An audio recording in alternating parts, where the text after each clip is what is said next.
Hi, welcome to Pictures, Noise and Words. I'm Hedgie, and this is Fires in the Distance, a song called Wisdom of the Falling Leaves. This is a song that was recommended to me by the YouTube algorithm, which is nice. And I put it in my bookmarks, and I probably watched 5 seconds. I say this every time, but I appreciate that people, though there are regular people who watch the channel, obviously there's always people coming in who have never seen me before, like fans of Fires of the Distance, I guess. So I always have to I feel I always have to say, look, I haven't heard this. I get things recommended to me by the YouTube algorithm or whatever, and watch about 2 seconds here, 2 seconds there, and 2 seconds there, and then I go, well, that sounds like the sort of thing. And then it goes in my bookmarks, and then I forget about it until I come to do some recordings and I go, what's in my bookmarks? And ta-da. Anyway, this song's been out for a long time. This was released in like February 23, so why YouTube's only just recommended it... Hang on, let's get that right. Why YouTube has only recommended it to me now, got there, is a mystery. So the album's out, you can get it on Bandcamp. Yay! I still like Bandcamp. Whoever bought it last doesn't seem to have destroyed it. Oh no, it's trying to give me different terms and conditions. Anyway, so yeah, you can own this album for like $10 from Bandcamp. So that's all I know, other than it's melodic death metal, apparently, from Connecticut in America. Yes, I know it's Connecticut, but I just wanted to say that. Connecticut. How do you say I don't know how you say Connecticut in the right accent. Connecticut. It's probably not even close. That was my generic American accent there. Thank you. I also really like the artwork. It's clearly a painting, and it's I just like it. It's just got that. It's sort of. I'm not really an arty person, okay? You know, I don't know much about art, but I know what I like. One of those sort of people. But I can look at a painting, and this is clearly a painting, and you can just, I don't know, it's just something about when I want to look at it. I want to look at it's quite big on my screen here, and I want to look at the branches and look at the the way that the snow and all of that stuff, because it's all kind of, it's turning, welcome to Art Channel, but it's like more of a suggestion of all these things, and then your brain kind of fills in the detail, and I just think it's a great picture, which is not important right now because you don't buy things. Well, actually, sometimes you do buy things because they have a great picture. My wife, way back, like 19 something, bought an album by a band called Forbidden, an album called Twisted into Form, because she was in the record store, and she thought, oh, that looks cool, and bought it, and it turns out to be one of the best thrash albums ever made. So that's not important right now. This album's called Air Not Meant for Us. It's by Fires in the Distance. This is the song Wisdom of the Falling Leaves. I shall just get on with it. It's too late to just get on with it, actually. Short me, get on with it.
Okay, I have a question. Was this album mixed by the drummer? Because from that very first, you go, whoa! And one notch more on the mixing desk for the drums, and it would have ruined it. But luckily they didn't go that one notch more, and instead, Fires in the Distance, you've nailed it. Yes, the drums are right there, like front, like lead drums kind of thing. But they're not overwhelming. Like I say, one more notch on that mixing desk, and it would have been a notch too far. But as it happens, what you've ended up with is a really well-produced, heavy sound combined with the singer's monomath, sort of gargling growls. He's got that gravelly, just that gravelly sound that really goes with heavy music. And the song's sprinkled with fun bits that just make it stand out, provided most of the time by the drummer. Ding, or whatever, and you go, ooh, a little sparkly bit. But it's unrelenting, which is a good thing. You must have, I don't know, I've only heard this one song and I've only heard it once. So I don't know what the rest of the album's like, but on this song, they've resisted the urge to go too early, to go, right, let's step it up here, or let's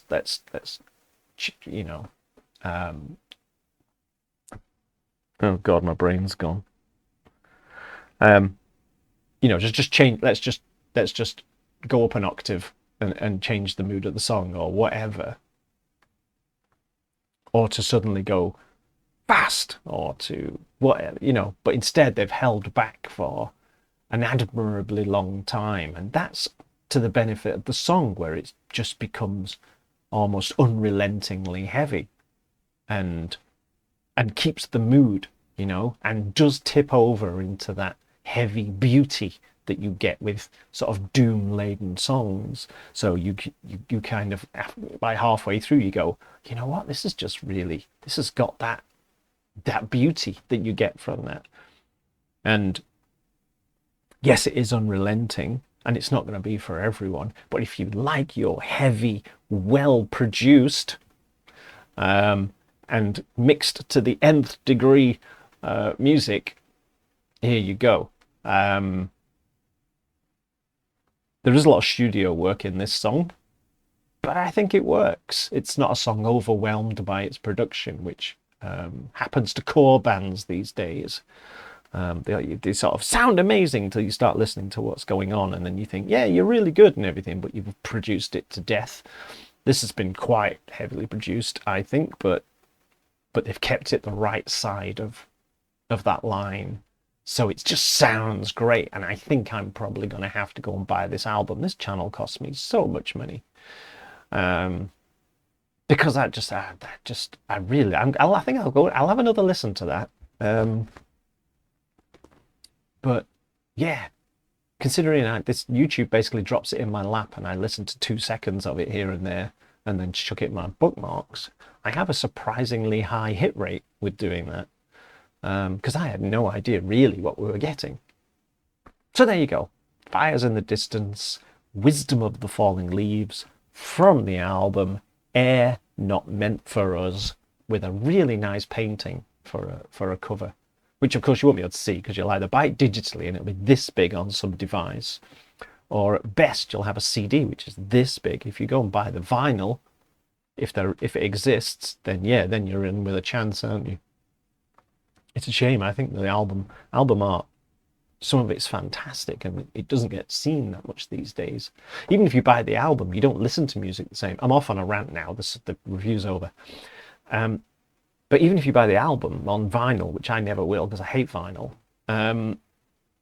you don't listen to it in the same way as people used to. You used to buy your album, you'd put it on the record player, and you would sit and listen to it, usually while holding the album, like or reading the lyrics off the off the insert or whatever, or looking at the pictures on the back or whatever it had, and you kind of became more attached to the thing that you had bought and the artistry that had been created, sort of thing. Now I think, especially with digital, you don't pay much attention to it at all. Even I don't, and I want to pay attention to it, but I imagine your average person just goes, it's got a picture, I don't really care, sort of thing. I'm going to get comments by people say, no, I study as the CD under a magnifying glass or something. But I think that it's a shame that as an art form, it's still there, but I think it's underappreciated these days. Maybe I should do a video.